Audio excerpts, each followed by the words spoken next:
ఈరోజు రైతు సంఘం తరఫున పిలిస్తేనే అందరూ వచ్చినారు. మిత్రులు అందరూ అన్నగారికి ప్రతి ఒక్కరికి కృతజ్ఞతలు.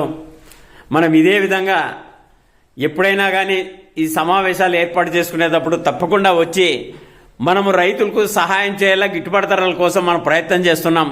కాబట్టి తప్పకుండా మనం మన చేతనైంది మనం చేయాలనేసి మేము మరొకసారి ఈ రాయలసీమ సమస్యలపైన, ఈ రైతుల సమస్య పైన మనం ఖచ్చితంగా, ఎందుకంటే దాదాపుగా ఒక 35 సంవత్సరాల నుంచి మనం చూస్తున్నాం రైతులకైతే గిట్టుబాటు ధర లేవు.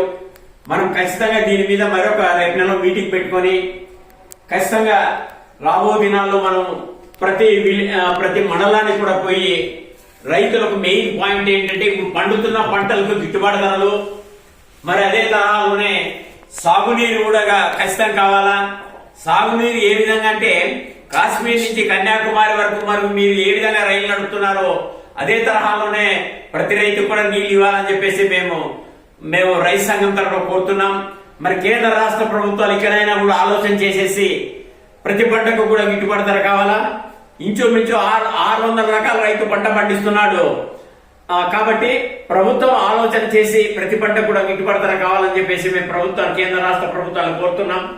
అదే తరహాలోనే ప్రతి రైతు కూడా నీళ్లు కావాలా.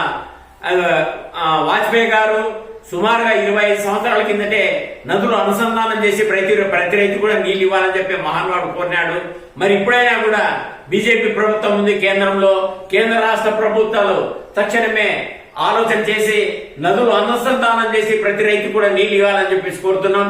చిన్న ఉదాహరణ, ప్రతి రైతుకు గిట్టుబాటు ధర కావాలంటే భారతదేశం మొత్తం మీద ప్రతి మండలంలో కూడా మార్కెట్ యార్డ్ నిర్మించి రైతు పండించిన పంటకి గవర్నమెంటే గిట్టుబాటు ధర కొని ఆ విధంగా చేసే ప్రతి పంట కూడా గిట్టుబాటు ధర వస్తుంది.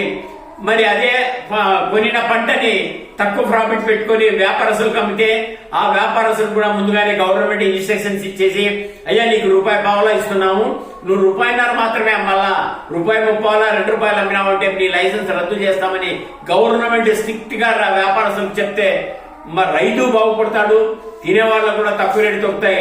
మరి ప్రభుత్వాలు ఇకనైనా కూడా ఆలోచన చేసి భారతదేశం మొత్తం మీద కూడా ప్రతి మండలంలో కూడా ఒక మార్కెట్ యార్డ్ నిర్మించి ఈ తరహా చేస్తే ప్రతి పంట కూడా గిట్టుబాటు వస్తుందని చెప్పి కేంద్ర రాష్ట్ర ప్రభుత్వాలు కోరుతున్నాం.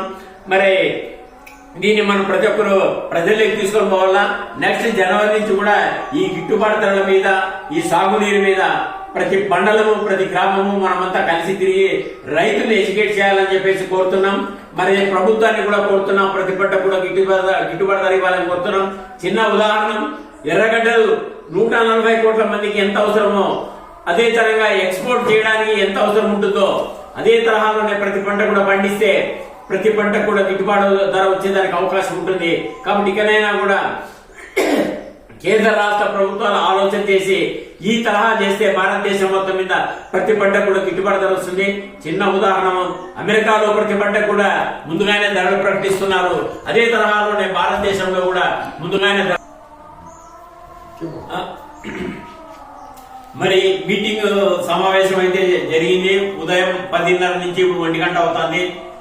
ముఖ్యమైన పాయింట్ ఏమిటంటే మనం ప్రతి పంటకు కూడా గిట్టుబాటు ధర ప్రతి రైతు కూడా కావాలా, ప్రతి సాగునీరు కావాలని మాట్లాడినాం. నెక్స్ట్ దీనికి సంబంధించిన మేధావుల్ని, రైతు సంఘ నాయకుల్ని పిలిపించి రేపు నెల 10వ తేదీ లోపల ఒక మీటింగ్ పెట్టేసి ఒక కార్యక్రమం అయితే ఏర్పాటు చేయాలని నిర్ణయించుకున్నాం. ఆ రోజు దీని మీద పూర్తి నిర్ణయం ఆ రోజు మేము తీసుకొని రైతులకి ఏ విధంగా అయితే గిట్టుబాటు ధర వస్తుంది దాని మీద అంతా మాట్లాడేసి గ్రామాలకు పోవడానికి మేము జనవరి నుంచి అంతా సిద్ధం అవుతున్నాం. ఇట్లో భారత ప్రజా రైతు సంక్షేమ సంఘం అధ్యక్షుడు కసిరెడ్డి శ్రీనివాస్ రెడ్డి.